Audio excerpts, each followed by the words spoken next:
I played a good amount of games this year, some I liked more than others, so here's a list of them. Now here's a quick note, these are the best games I played in 2014, doesn't mean that they all came out this year, hell one of them came out in 2002.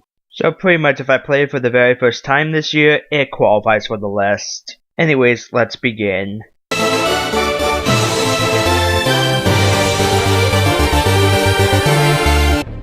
Humans and elves of Sauron, a great evil has descended upon us. I believe we are facing a threat to our entire world. Our only hope is for our two factions to join forces. Tonight, we are no longer elves, goths, or girls. Tonight, we fight as one! Fuck that! We do not team up with fucking elves. Only good elf is a dead elf. Why don't you suck my elven dick, Butters? Now, when I heard about a new South Park game, I was a bit skeptical, mostly due to some of their previous games, but this was really fun. Though at the same time, there were a few things that I disliked about it. One, I had no reason to use any other party member than Butters, who was the first one you get. After I beat the game, I had no desire to play through it again as a different class. And there was one part that we had to mash buttons and it was almost impossible to pull off and it halted progress of the game. Aside from that, it was still a fun and hilarious RPG and it does deserve to get at least number 10.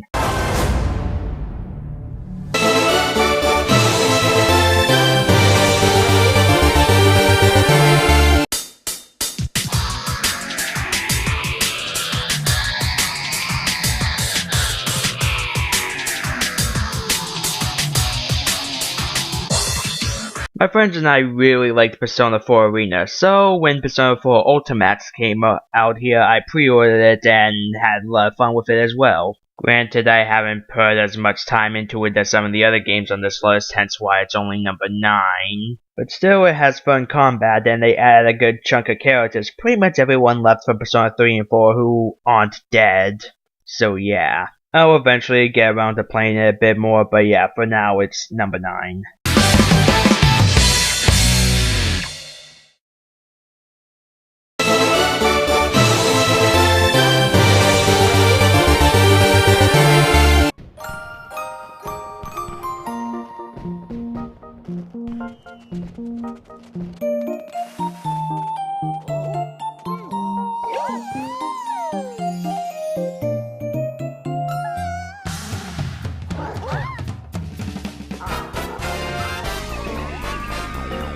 Now, as I said in my top 10 Death Battle Season 1 episodes video, I like platformers, but I suck at them.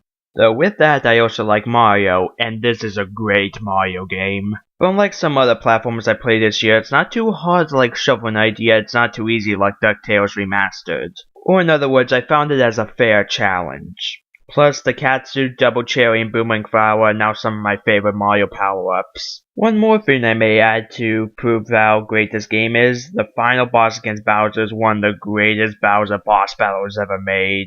It's pretty much like, oh, you know those power-ups you've been using? Yeah, I could use them too, bitch. If there's one part I don't like about this game, it's the Captain Toad parts.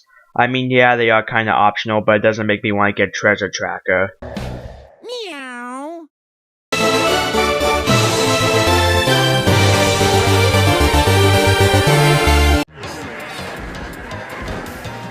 Speaking of Mario, here's another one of his games I played this past year, Mario Kart 8.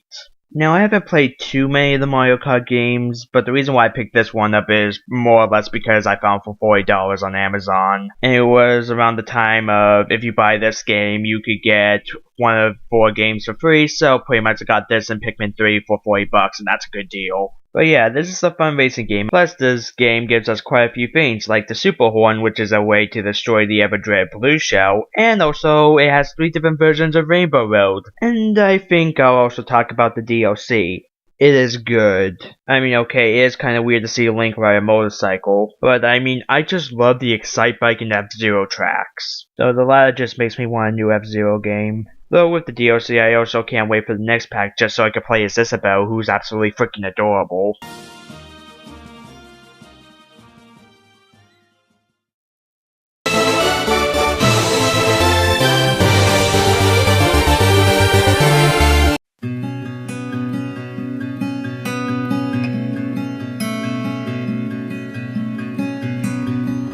much about you folks, but y'all keep going on like this, and that girl ain't gonna make it. You gotta consider her a living person, that's it. You're either living or you're not. You ain't little, you ain't a girl, you ain't a boy, you ain't strong or smart, you're alive. The Walking Dead Season 1 is one of my favorite games, so you know I was excited for Season 2, and it's good, but not as good. I mean, to try to avoid spoilers, I don't like some of the new group members as much as the previous season. Some characters end up dying due to some very contrived events. And I played through Telltale games twice, once making decisions I want to make, second time making the opposite choices. And I know in the game some choices don't matter, but in this one the choices really don't matter. Maybe with the exception of the last one, but still. Though in the end it's still a good game, it's just not as good as the previous season and another Telltale game.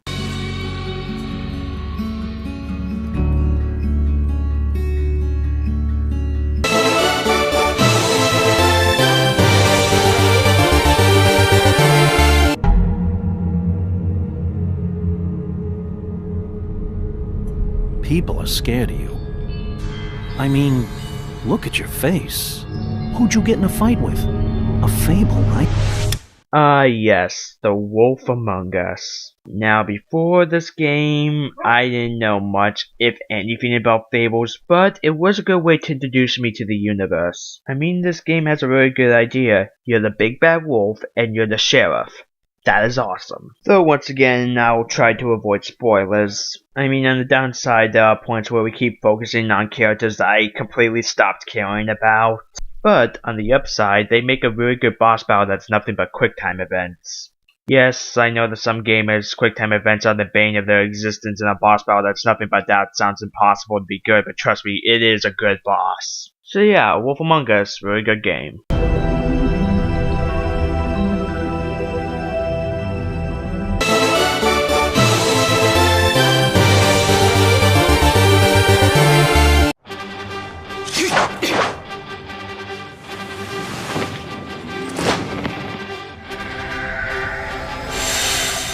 This game is strangely amazing. It takes two things that I'm not that big of a fan of, Dynasty Warriors and Zelda, but it takes the best elements of both games and combines them. The high action, fast paced gameplay of Dynasty Warriors, and the very interesting world of Zelda. I put several hours into this game trying to unlock things, and hell, I still haven't unlocked some of the weapons. So once I do unlock those weapons and the rest of the DLC comes out, let's just say this game may be a topic of a future top list. Also, one thing I may add that pretty much was the selling point in this game for me, you can play as Zant.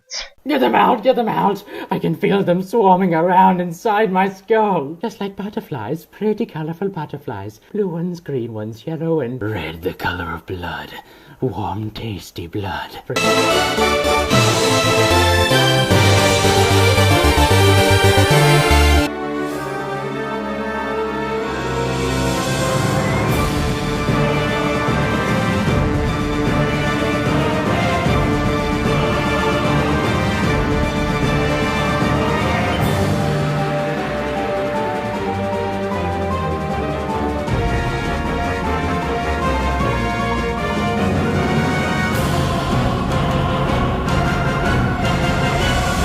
Before I talk about this game, I have to say one thing. Lissa is best girl. Now that I stopped Waifu Wars, let's talk about how amazing Fire Emblem Awakening is. Now, I've only played like one or two of the other Fire Emblem games beforehand, but this one is by far my favorite out of them. The strategy, the characters, the team-up system, the satisfaction of having two characters get married and having their future child join your army, it's just great.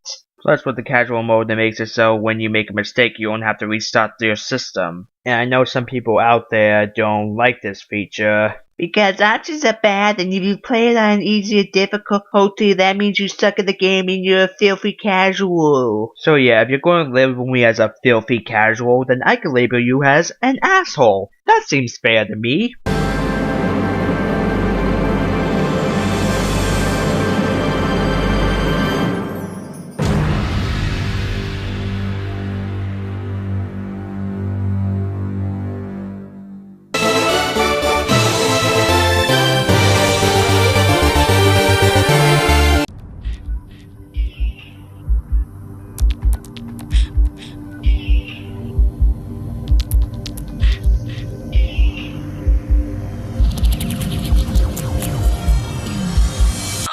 Yeah, this was the game that came out all the way back in 2002 that I haven't played until now, and I deeply regret not doing so.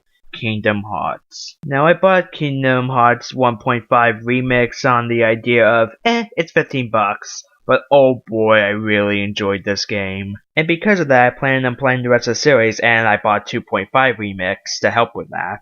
And at the moment, I'm about halfway through Chain of Memories. And with both those games, I could say this. Fuck Trickmaster. Seriously, it was one of the only 3 bosses in Kingdom Hearts that I died more than twice to, the others being Shunabog and Ansem. And out of them, it's the only one that felt cheap, as in I didn't feel like I was at fault for dying because I fucked up.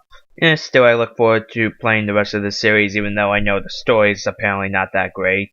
Though, to be fair, it is Square Enix and they're not known for the storytelling, so yeah.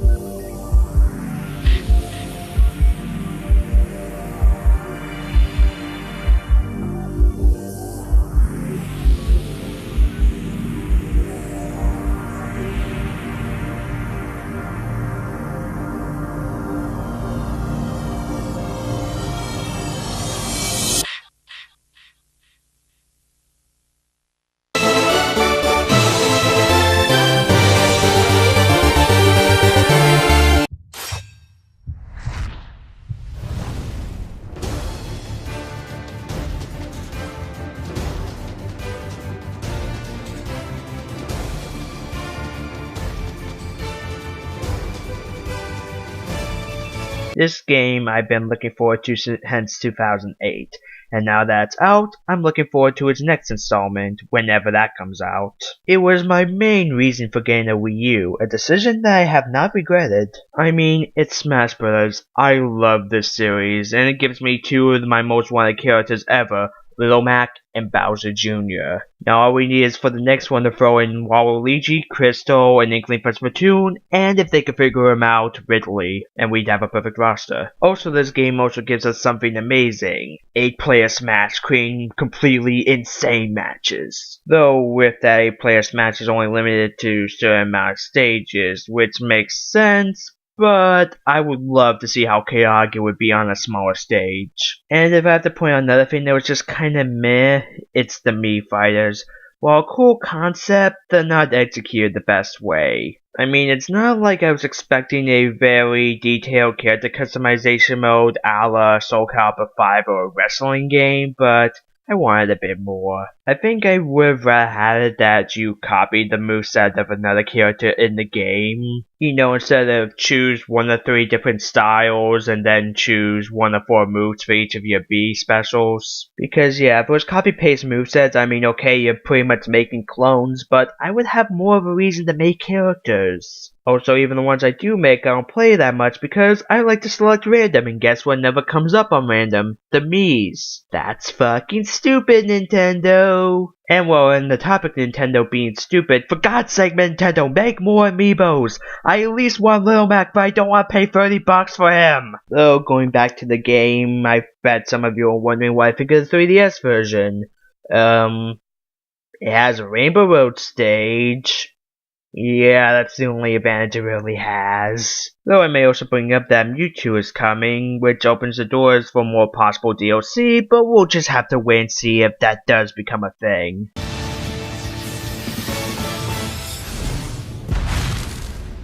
Anyways, those were the top 10 best games I played in 2014, and I recommend all of these games. Check them out if you can, and let's see what next year gives us.